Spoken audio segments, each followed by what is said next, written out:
Okay, so in today's lesson, we'll be looking at what to do with your frequency table. So in the previous lesson, we learned how to make a frequency table and record the frequency of events occurring. And so what you do with a frequency table, oftentimes, is you make a histogram. So you want to write that down, how to do a histogram. And first, what is a histogram? So a histogram is a bar graph. And remember, we looked at bar graphs 2 weeks ago. It is a bar graph used to display, and you can write these down, the frequency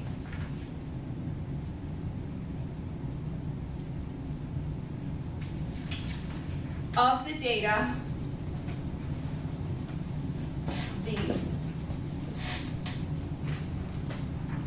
in equal intervals. What's important here is the equal intervals, if there are intervals listed. Okay? So a histogram is actually a bar graph used to display the frequency of the data in equal intervals. So when you're on a test or you're looking at stuff, you often see bar graphs. There are some key features that make histograms different from a regular bar graph. One of the key features here is that the bars must be equal length.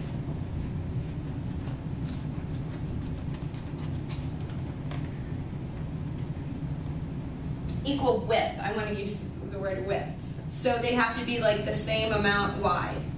Kind of like this. Okay? Each amount is exactly the same amount wide to show an equal interval.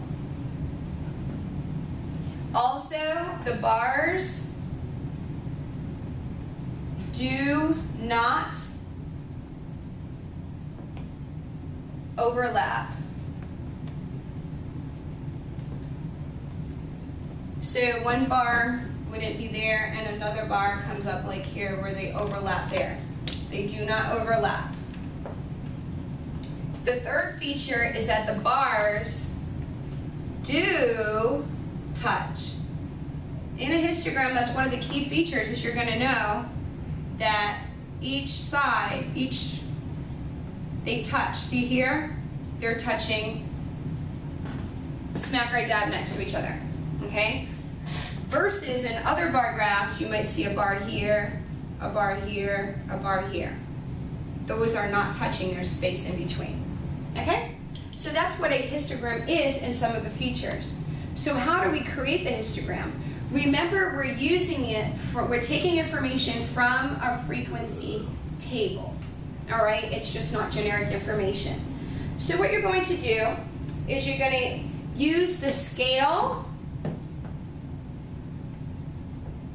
and the interval in your frequency table, from the frequency table, to use as information to put into what would be your histogram. So we had a frequency table from yesterday, which was Maria's vacation. And so up here it would be like vacation days as a title. And then days and the frequency, if you remember. And in Maria's, what they did was they gave us by threes. So it was 4 to 6, 7 to 9, 10 to 13, and 14 to 16, I imagine. And what were the numbers in this table? How many times did Maria have a vacation that was from 4 to 6 days long? That should be in your paper on the third page. 5. Sorry? 5. 5. And what about 7 to 9? 4. 4. And then the next one? 10 to 13? 4. 4. And then 14 to 16? Nothing. 2. 2. This was the frequency table that we had originally. So we're going to use the scale The scale here and the intervals are going to be, okay, we're going to create a table and I'm going to create it right here. So the first thing I want to do to create a scale is I know in my histogram it's a bar graph, so I'm going to make a box. And then my scale on the side, let's see, I could say the number, like the number of times it occurred. So I can put here a label, the number, and then I can put on the bottom the length of the vacation days. Today we're not going to talk about how to choose which one goes on the horizontal axis and which one goes on the vertical axis. Right now we're looking at what is going to be our scale and what are going to be our intervals. So here at the bottom I'm going to put the group 4 through 6. So this is where we're making this 4 through 6. And I'm going to put a little line there, so that would mean that section. My next section would be 5 through 7. My next section would be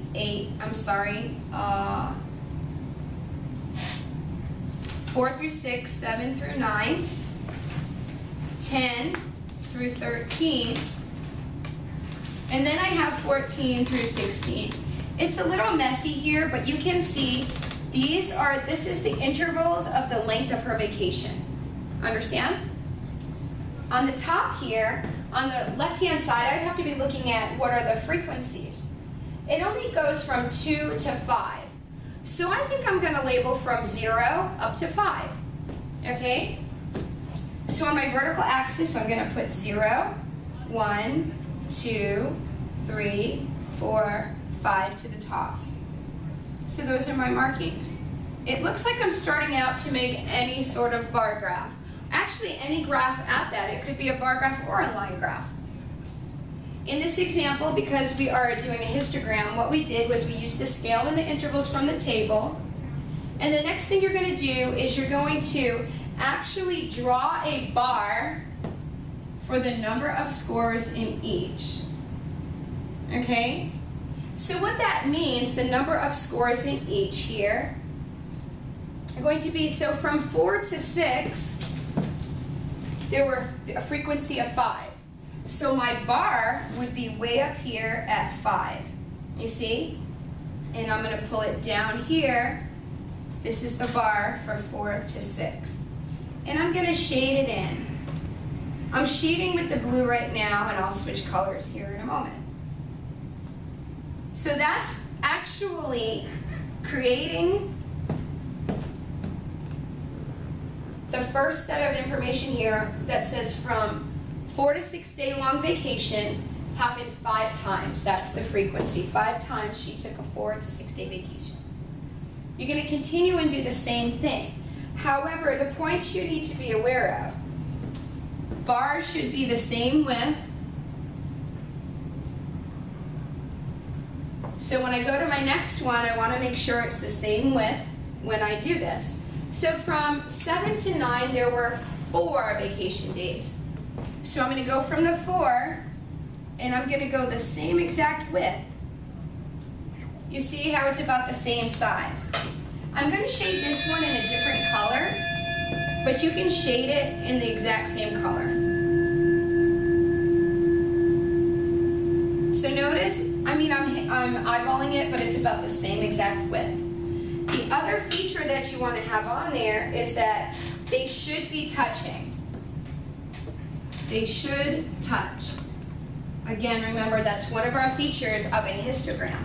That's why I have these exactly touching each other. So over here, from 10 to 13 days, there was also 4.